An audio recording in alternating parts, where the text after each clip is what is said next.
What's up, YouTube? Welcome back. Gel test time again. We have for you a pretty cool ammunition, I think, maybe. At least it looks cool. We'll see how it actually performs.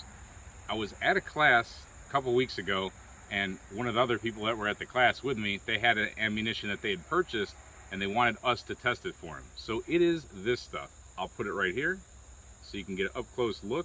It's the IMI Black Dot. We saw this for sale at a lot of different places during the crunch of ammo. This was one of the ammos you could actually get available in bulk. You get more than a 20-round box at a time. The price was pretty expensive at the time. It was going for up to $1 a round. Now it's settled down where you can pick it up for about this now is kind of the average that it's going for that I've seen it. So it's still available now.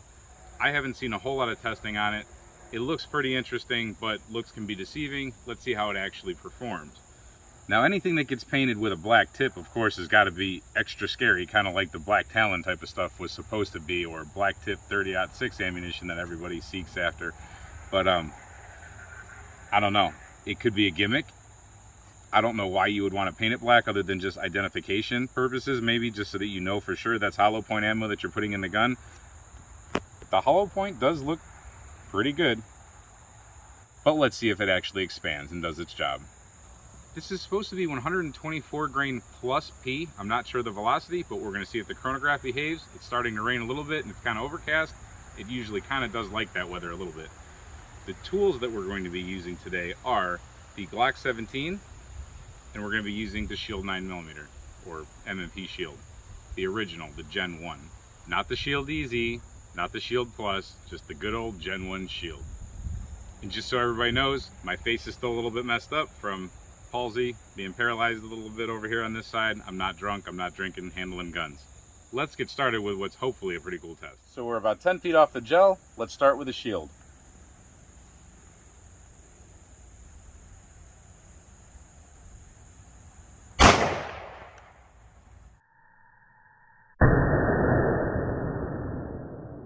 That rocked that block pretty good. We got 1160 out of the chronograph. So 1160. And there's our entrance. Nice clean gel block. So you should be able to see that and hear the plane coming overhead to drop something on us. So this made it to 11 inches.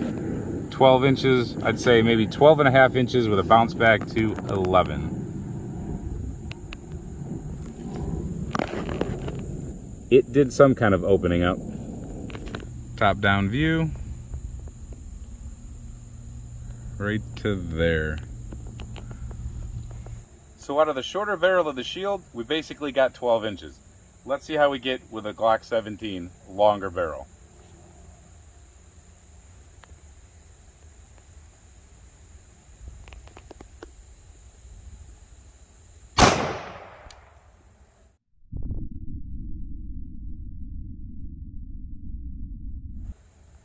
.1237.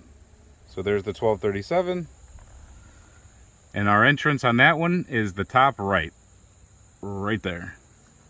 So I left enough space. So if you watch our last video, which there will be a link in the description, you'll see that this is sufficient space in between shots for a gel test.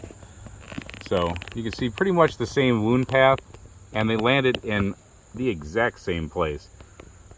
They really did. There was more wound here at the end. That permanent wound cavity is kind of crazy, and definitely lead is broken off, but it's at the 12-inch mark.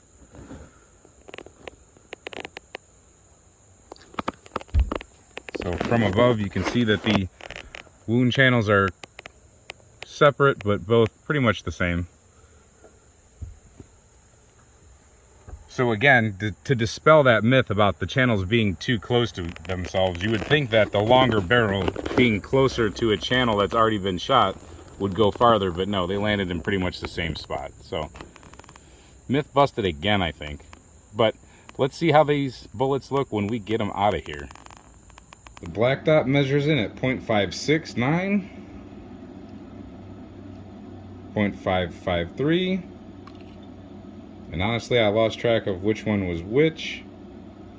.55, 122.6, so about the same for both. Weight retention on the black dot is 122.8, and on the other one, 120.9. So whether it was the Glock or whether it was the Shield, we pretty much got the same performance. A little bit overall bullet behavior and a little bit overall bullet deformation, but the same type of a wound channel and the same depth. Now, how would it work in real tissue? Who knows? But as far as being a good defensive round, I think it lies right in there with just the rest of them. It's going to be, you know, a damaging round. It's going to expand as long as it has the proper velocity. It can do its job. It's cheap enough. You can buy enough of it and practice with it. I don't think you're going to find a better situation than being able to just constantly practice with the ammunition that you're actually going to carry.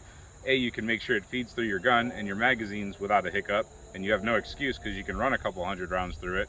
It's basically 50 cents a round at the moment, which people are used to paying more for that for 9mm. And you get the feel of your defensive ammunition. The recoil of all these different ammunitions is a little bit different, and you want to know what your ammunition feels like. You want to know where your ammunition impacts on paper. So I really think it's actually a pretty good deal.